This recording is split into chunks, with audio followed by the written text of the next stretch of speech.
YouTube, how's it going? The Goat House is back, and I'm going through some NFL trade candidates and their value and landing spots here as free agency approaches. Under 2 weeks away, a bunch of roster moves happening, a bunch of rumors about the trade. So we did this video a month ago. Now we're going to update it, see how things changed a little bit, and see who could be traded. So we got constant NFL content like this video, a lot of it on the channel, more to come. Free agency's right around the corner. We're grading every single free agency signing and every single big trade as well. And then we'll have you covered through the NFL draft, of course. So follow our Twitter for breaking news, my reaction to that news, everything, constantly talking. Subscribe to the channel for that content.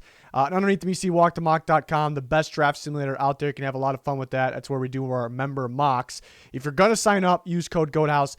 Link pinned in the comments for everything that you need here. So check it out. Orlando Brown is the man we're talking about first. Oh, yeah, here's our Twitter. Just want to plug that in there. Just constant talk. Big Ben just restructured his contract. More Russell Wilson news. We're talking about it. We're talking about it nonstop. Orlando Brown. We've talked about this before. We have a whole video up on the channel for specifically Orlando Brown, what could happen with him.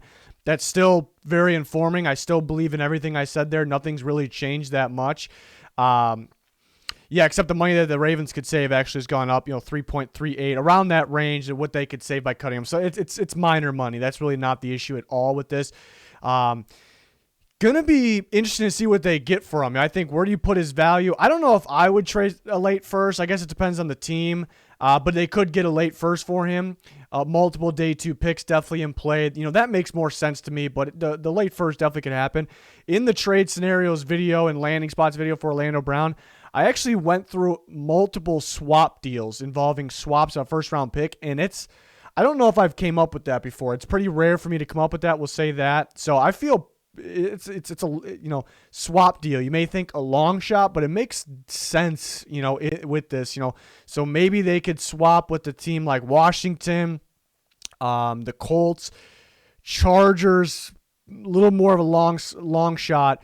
The Jags make sense. Jags make sense because they have a bunch of picks. They have a need there at left tackle, and they may be able to trade that 25th overall pick and not lose any sleep over it, not have to worry about it. Washington. The problem with those teams, would they trade the 19th overall pick? Would the Colts trade the 21st overall pick? Would the Chargers trade the 13th overall? Definitely not there. I don't think any of those teams would trade that pick. That's where the swap comes into play. Or, maybe they don't think of the swap. Maybe they don't want to do a swap. Then their offer is going to be, and I'm confident that those teams will offer, their offer is going to be, second round pick, maybe plus a third round, plus fourth round, whatever it may be. And the Jags may beat them out with that 25th overall pick. If the Chargers agree to swap, 13 for 27, that's a long drop off, but then they might, you can reach a deal there.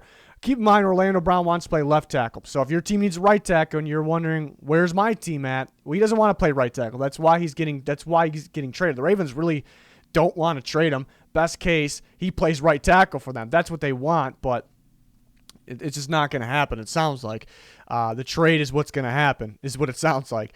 Pretty high value because he's a young, solid tackle and cheap too. You have to sign him to an extension.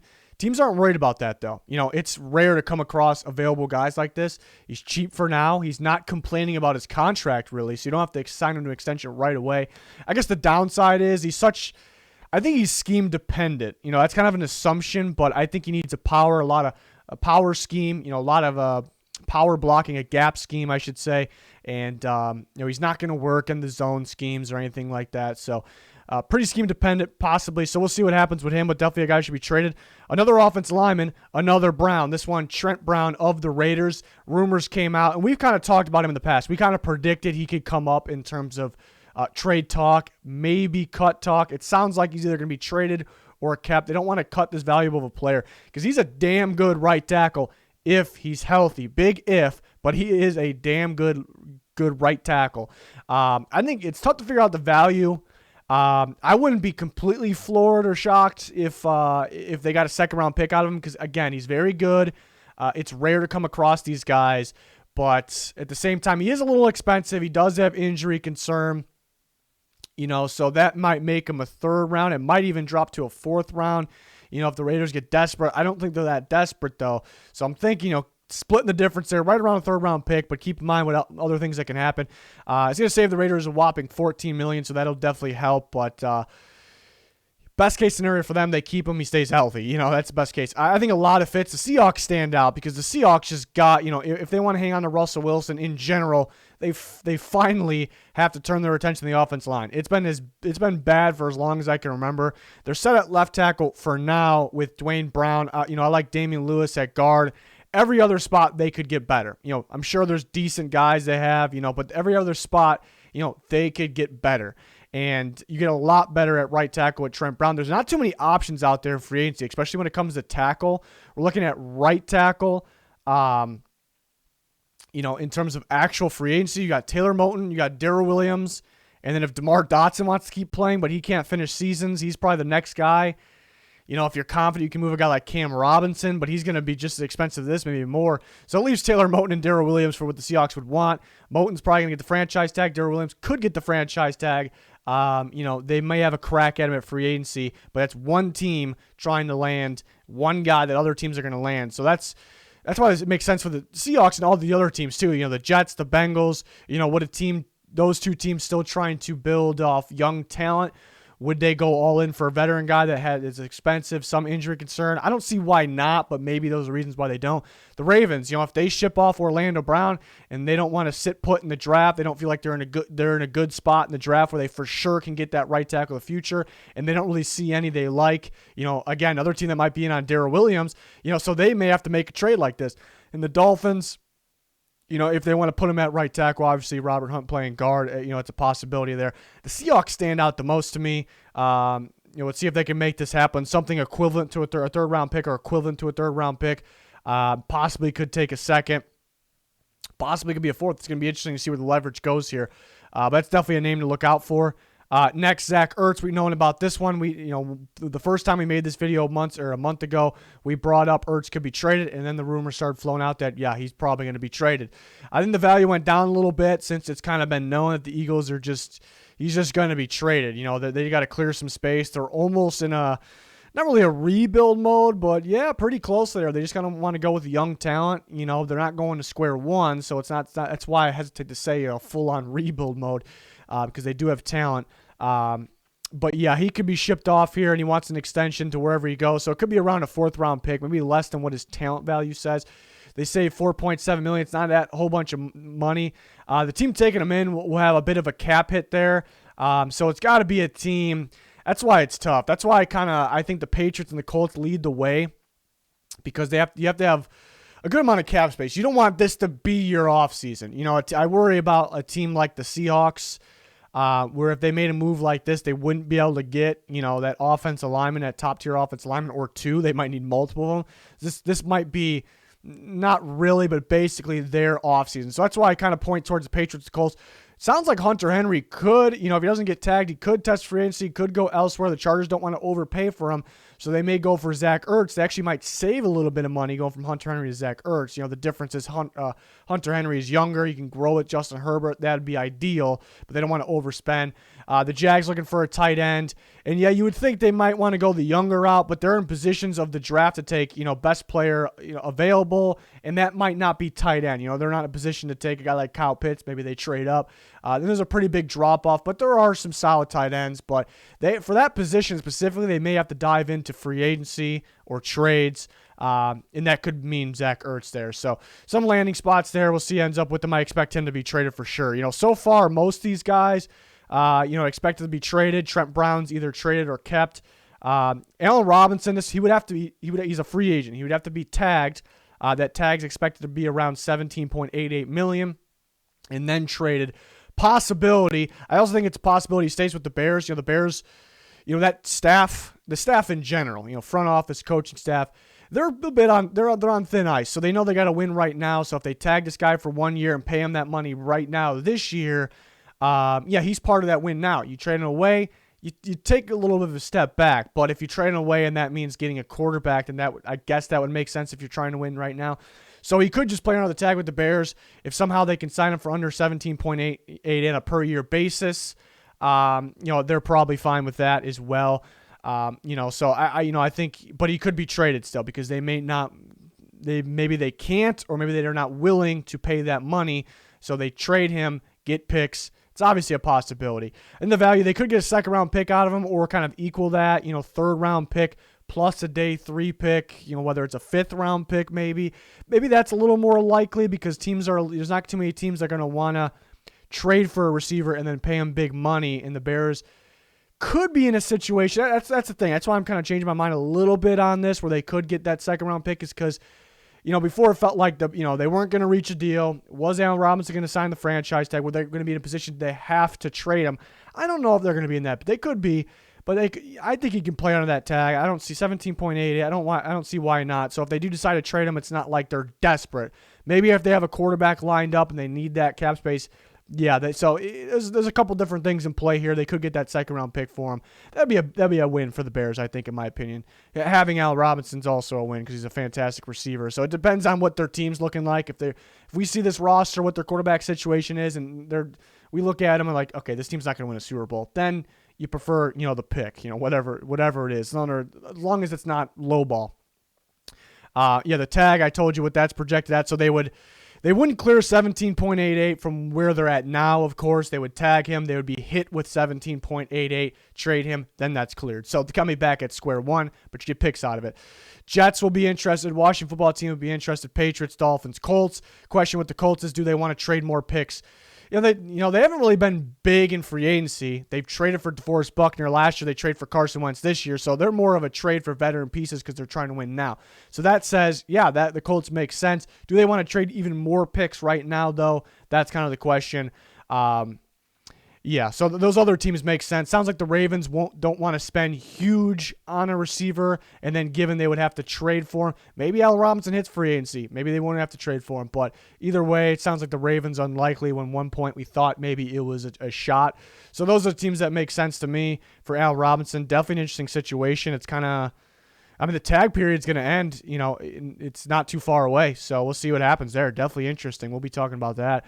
Whitney Merciless. I haven't heard anything on Whitney Merciless. This is kind of just me, I guess, using some logic here. The Texans likely changing schemes. I can't say for sure, but they bring in Lovie Smith, and it, based on what he's done consistently, what his defense is, it looks like it's going to be a scheme change. I don't think Whitney Merciless fits it would be a defensive end in their scheme. They may have no choice, though, because it's going to be really hard to find new pass rushers. They're clearing money, though, so specifically ones that fit. I guess that makes it a little tougher, but it can be done. It's not rocket science, So he could be traded, and that could save 7.5. The tough part is they can't cut him because they lose money. That's just not an option. So teams know that. So they're losing leverage there. He's been a little underwhelming, but he's a starting pass rusher, that's for sure. So there's a lot of teams desperate for pass rush. The new team would be hit with just over $10 million in cap space, which is a lot of money, especially on a year where teams are just trying to clear space. So that would be maybe a reason why teams don't trade for him.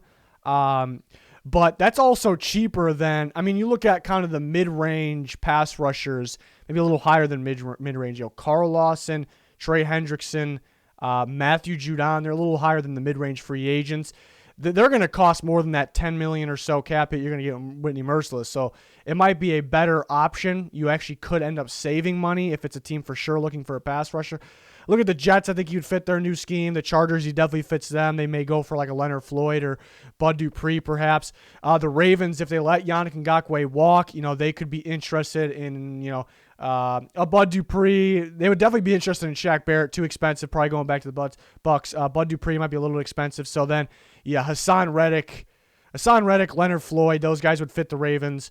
But those guys would be more expensive than the $10.5 million or so for Whitney Merciless. So they're known for trading for guys like this. They do it a lot. So they may be willing, and the Seahawks could use another pass rusher, but their money kind of needs to be spent on offensive line, making Russell Wilson happy. So, so it's going to be interesting because His talent value, he's been a little underwhelming, but I still think he's a solid pass rusher. It'd be better than a 5th round pick, but fifth round might be at best, might be a 5th or 6th round if the Texans get desperate to dump that money and they just don't want to use him in that scheme, and they may accept the 7th round pick, really, so somebody can get a pretty good deal there.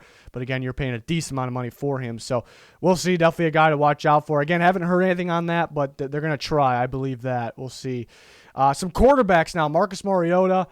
There was some trade talks, and then those stopped. That's the latest on Marcus Mariota in the Raiders talking to other teams. There was several teams talking, discussing trades, and then it stopped. And I'm very confident on this theory. I think the Raiders were asking for a bit, more than a 4th round pick. They probably started a 2nd round pick. Maybe they got flexible, moved to a 3rd round pick, and teams like, do we really want to trade it? It's kind of a risk. We don't know for sure on how he is, and it's pretty cheap for a starting quarterback. You're hit with 10 to 11 million range if you get him. But still, it's a little risky. It's still a lot of cap space, especially this year. So teams probably like, yeah, we'll offer a 4th max. Maybe they're only offering a 5th right now. So maybe the 4th is that gap. And it's smart of the Raiders. It's early in the process. Make teams get desperate for a quarterback. There's several teams that are going to realize, hey, we're not going to be able to land Deshaun Watson or Russell Wilson, and we're not sitting pretty in the draft. We don't know if we'll be able to trade up. We don't know if a quarterback's going to be there for us. We're going to get desperate. So it's smart of the Raiders, make teams come crawling back to them. But ultimately, a 4th round pick makes sense to me. Raiders would save a good price. I think the Raiders better be careful, though, because if teams just, they better not be stubborn with more than a 4th round pick or whatever, because they're eventually just going to have to get rid of them to save that money. You're not going to have $11.35 million sitting around as your backup. They signed him last year to essentially a 1 year. It was pretty smart if they're able to trade him. They basically signed him to trade him. It kind of worked out in year 2 to trade him. So they better be careful, though, because they could really shift the leverage. They may be like, oh God, we got to get rid of this money because we want to make big signings on the defense and receiver position, so they don't want to have that money sitting around as a backup. So they don't want to dig themselves too deep there. Fits, I like Washington football team like the Patriots. The Bears kind of make sense, in terms of fit. Are the Bears really going to trade for another, question quarterback, another mystery, maybe quarterback? That's where I would pump the brakes from the Bears. I would like Mariota for them. I think he'd be their starter. You're not going to go win the Super Bowl, but I don't know if I would trade. I don't know if they're going to do it. They're going to trade for a guy if it's a big-time guy. That's about it. So I look at Washington football team and the Patriots mainly. I think those are the top 2 candidates there that would definitely be interested. I was kind of thinking, well, what if the Panthers like Mariota better than Teddy? But I'm almost thinking they're kind of a go big or go home. Basically, we'll try to get Watson, maybe Russell Wilson. If we can't get him, we go home. We stick with Teddy Bridgewater. So we'll see what I expect Mariota to be traded. I definitely think he'll be traded. We'll see when it is. Raiders can't hold out for too long. Speaking of Teddy Bridgewater, could be traded. This one's a tough one. It's tough to figure out his value, too, because you could argue Bridgewater has more talent than Mariota, especially looking at the first half of the year for Bridgewater last year. Actually looked quite good. Second half of the year, not so good. The injury might have played a part. It looked like he was playing hurt. I think we know for a fact he was playing hurt. But he was pretty damn bad in the second half of the year. So it's tough to figure out the value. But like I said, the value could be, I think if you polled people, most people would probably say Bridgewater's talent-wise value should be higher. But could be a little more risk, mainly because he's going to end up being around a 19 or so million cap hit for the team that takes him in, where Mariota's 10.5. So the money matters there. So the value drops a little bit, and the value could drop even more if, say, the Panthers, if they get a quarterback, let's say they get Deshaun Watson or get somebody, then it's pretty much we got to get rid of Teddy Bridgewater. So they lose leverage. They're fine with that. They clear the money. They just give up. They get a pick, a late round, 7th maybe, 6th. That would make sense too. So that's something to look out for. But there's been rumors that, legit, credible, reports that teams have called about Teddy Bridgewater, which it's kind of surprising that teams have called like they need to have Teddy Bridgewater. That's a little interesting. And a confirmed team was the San Francisco 49ers, which is also surprising as well, because the difference between Bridgewater and Garoppolo, I think most would say Garoppolo is better. But I think there's some concern with Garoppolo's injury. I think that's where the concern's at. But also, if you cut or trade Garoppolo, you save a a lot of money. So maybe they're looking at it from that standpoint as well. But those trade talks broke off, and the reason being is because the Panthers they're realizing they may need Teddy Bridgewater. We don't know if we can trade. We tried to trade for Stafford, they're saying, and we didn't, it didn't happen. Obviously, he went somewhere else. He went to the Rams. We're trying to trade for Watson and maybe some other guys, but it's still under 50% chance, way under that happens at this point, because they may not want to trade a guy like Watson or Russell Wilson, and other teams are also in the mix. So we may need Teddy Bridgewater is what they're saying. We don't want, this isn't the A+ scenario, but we may need him. So they're going to hold off on that. If a trade offer comes along that they just can't refuse, and they'll probably take that. But I look at 49ers, Patriots, Washington football team. I don't know if I see the trade happening with this. If the Panthers get somebody and then they have to trade Teddy Bridgewater for like nothing, then a trade's going to happen. But as we sit, I can't really say one's going to happen, but it's definitely interesting that multiple teams called about him.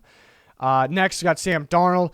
It's a tricky one with the value because there was rumors that they can get like a second round pick. I'm just not buying that. There's been a lot of talk out there that hasn't been too trustworthy. We heard some random thing. We almost heard that the Bears were getting, Carson Wentz, and there was specific details. We knew that was BS.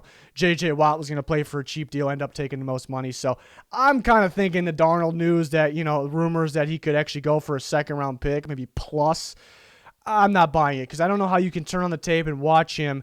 I know he maybe still has some upside. Not that he's going to change a whole bunch, but I don't know if you can watch a guy like that and then trade something that valuable. There's just way too much risk, way too much risk. I'm thinking, around a 4th-round pick, makes sense. The Jets are likely. The reason he hasn't been traded yet is because the Jets want to make it seem like, they may want to keep him. So teams sit back and get desperate and and scramble for a quarterback. Okay, we need to get our guy now because we're in, the team's picking the middle of the first round. And then offer something more. So it's smart of the Jets, but ultimately I think it's clear that they're going to take a quarterback 2nd overall, and they're going to trade Sam Darnold. Would save $4.77 million. It's tough finding fits. I put 3 teams here like I can, maybe could do it. The Patriots. Well, I don't think the Patriots would do them. The Patriots, they got front row seats of him playing at his worst ball. I think Belichick and McDaniels know that it's going to be too much work especially for a team that wants to win now. That's why I'm hesitant with some of these other teams. These 3 teams I put here, they want to win right now. They do, and this is not almost. It's a step back. It's a step back for them. Even if you think you still are a believer in Darnold, that's fine. I don't agree with it, but we'll just say that's fine. Because it is, if you believe that. It's going to take time still. You have to know that. So it's a setback for these teams. That's why maybe the 49ers makes the most sense, just because he wouldn't be starting right away. You wouldn't have that setback. So maybe that team makes the most sense. Definitely an interesting one because I don't know. Yeah, I don't know who would really want him and how much they would really offer. There's probably a long list of teams that would want him for discount price, of course. Probably what his talent value is right now, which is actually less than a 4th-round pick. Sure, there's a long list of teams there. Definitely interesting. I would expect him to get traded, though, because I do think the Jets are going to pick quarterback 2nd overall. Next, big name, Deshaun Watson. Had to throw him in here, even though I still think it's under 50% chance. I mean, it's interesting because the Texans they're not trading him, is what they're saying. They're not taking the calls. The teams left them voicemails, which I find hilarious. But why not? You might as well. The Texans are saying they don't want to trade him. And before I was saying, 0% chance they trade him. You just don't trade a guy like this. It's not a guy I would trade. They're saying they're not trading him.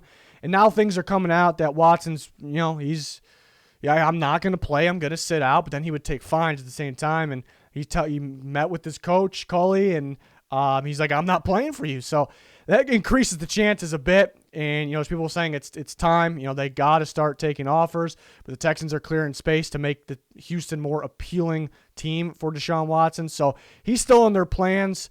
And teams are trying, but he's still in their plans. But it would take 3 first-round picks and a player, maybe 4 first-round picks. So it's tough. The Texans would lose $5.66 million. I keep that in mind, so they don't really want to do that either. That's another reason why they don't want to do it. And you throw in the team like the Panthers, a team that are confirmed calling. They probably a team that left the voicemail, team that confirmed interested, and they have a pretty high pick. They also have some key players they could offer. I would try to avoid offering Brian Burns. I'm a huge Brian Burns guy, but if you can get Deshaun Watson, if you have a shot to go get Deshaun Watson, you go get him. So I'll say that. So they're kind of the front runner right now. I'd say because they're confirmed team and where they sit in terms of in the draft, what they can offer. Because remember, the Texans aren't just going to trade away Deshaun Watson and be screwed, and have no quarterback replacement. They can have all those picks, but no quarterback replacement. So you have to have the right pick to give in return. I say that if teams like the Dolphins and the Jets get in the mix, one of those teams is getting them. If they're willing to offer that second or third pick, one has 2, one has 3. Dolphins have 2 to offer. They both have 2 first-round picks. The Jets have 2 first-round picks next year. Those teams, if they're involved and they're not lowballing, which I don't think you lowball when you talk about Watson, that's ridiculous. One of those teams are getting them if they are involved. All the other teams are pretty much screwed. That's just really how it's going to go. They may not be involved, though. So a team like the Panthers have a shot. The Broncos are right around that range. Panthers maybe have just a little bit more to offer. 49ers right around that range as well. But, again, the Panthers might just have a little bit more to offer there because Texans need all that value, and they need to get a replacement, whether it's in the trade, which they probably don't want Teddy Bridgewater, Drew Lock, or Jimmy Garoppolo. Drew Lock probably the most appealing one, but that really isn't for sure replacement. So you're looking at the pick as we take a quarterback with this pick, and that's the replacement. So you got to keep that in mind. That's why teams like Washington and Chicago really they have no shot. So that, and the Patriots even though they're slightly behind some of these other teams. So interesting. And then Russell Wilson, which I wasn't going to put in here, but recent reports came out that they're taking calls. They're not calling. The Seahawks aren't calling. People are calling them. They're answering the phones. They're not technically shopping Russell Wilson. So I still don't think it happens. Could be 3 first-round picks. Could be 2 into replacement quarterback, perhaps, or player. It's tough because the Seahawks are kind of thin on cap, and they would lose $7 million by doing this. So that's a dagger, kind of. He wants to play for the Raiders, Bears, Saints, Cowboys. So big franchises with big fan bases. That's kind of what these teams have in common here. So that's where he wants to play. Will he be willing to add teams to that list? I guess that's the question. So we look at fits, teams I can see happening. I still kept the Raiders and Bears in there, even though I think those aren't really at the top of the list because the Raiders have Derek Carr. They could try to they have a replacement quarterback in Derek Carr, so they could try to make a deal if they want Russell Wilson. The Bears, they don't really have a replacement quarterback, but they could offer, if they come along and because they have the 20th pick, so that's tough as well. If they come along and offer like 4 first-round picks and Khalil Mack, even though they don't have a replacement quarterback for him, the Seahawks still might do it because they don't have, Pete Carroll doesn't want to rebuild. They don't have a replacement quarterback. But if they come along and offer something like that, maybe it's possible and it's a place you'd be wanting to play for, apparently.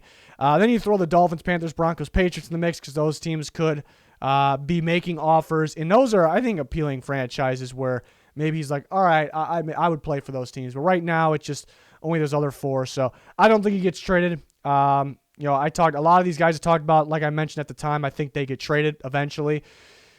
So, it's definitely there's going to be some surprise names that come up, some other names that come up that get traded or possibly get, rumored to get traded. So it's going to be fun. A lot of roster moves are already happening with cuts and restructures, and we really didn't even get started yet. The team's salary cap hasn't been stated yet.